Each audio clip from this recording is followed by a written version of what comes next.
And so I realized that the reason why I was a mermaid, or the reason why I've been scared of the ocean is because in that life, I had a trauma with the ocean. In that life, Austin was actually my husband. So it wasn't physically him, but it was his spirit. Austin was my husband, he was a merman. And Elle, Alea, and Steele were also my children in that lifetime. Stepping out of my marriage, I did. I 100% stepped out of my marriage, and it was completely wrong for me to do it. I take full accountability. If I can go back and change it, I would. And I'm sorry for that. I truly am. Her acting like she had no idea what was going on, that is a complete lie.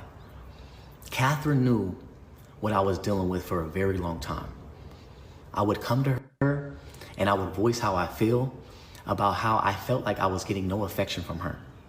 There was a year period where we had no sex, and I would vent to her telling her what I needed.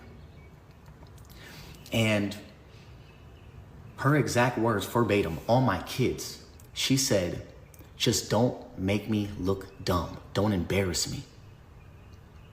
I don't know what that means to you guys, but to me, it sounds like, go do whatever you need to do because I'm not capable of giving you what you need. So Catherine tells you guys that back in 2018, 2019, I basically ruined her life because I stepped out of our marriage and she had no idea, when that is not true at all. She knew exactly what I was doing and when I was doing it. So much to where she stayed with me another 5-6 years after that.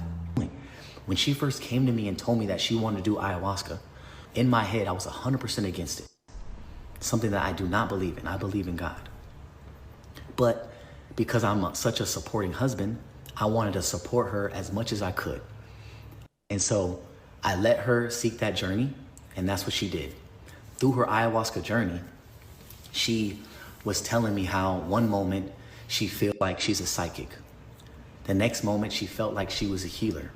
The next moment she turned me into a mermaid. I was being as supportive as I could. She even went as far as telling me that she was the reincarnated Virgin Mary.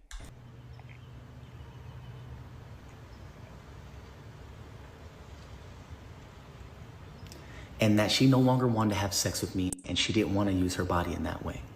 You guys put yourself in my shoes, and if your significant other told you that they were the Virgin Mary and no one wanted to have sex with you, what would you do?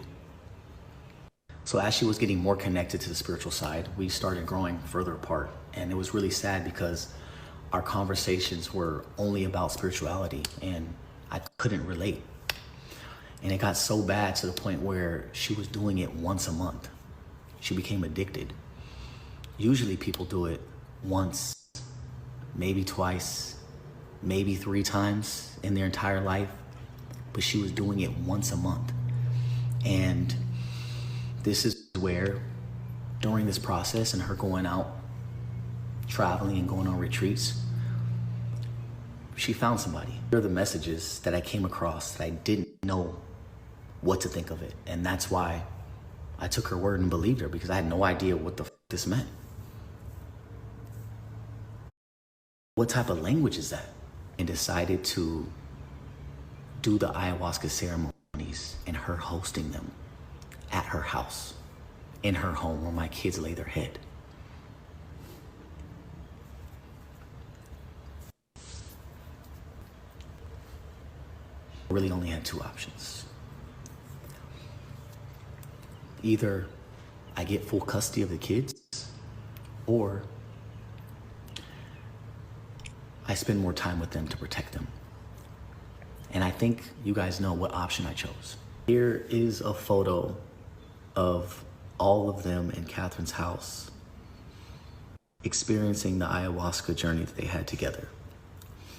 And this boy right here is only 12 years old doing ayahuasca. No one here is a professional. No one here has studied ayahuasca for years and years.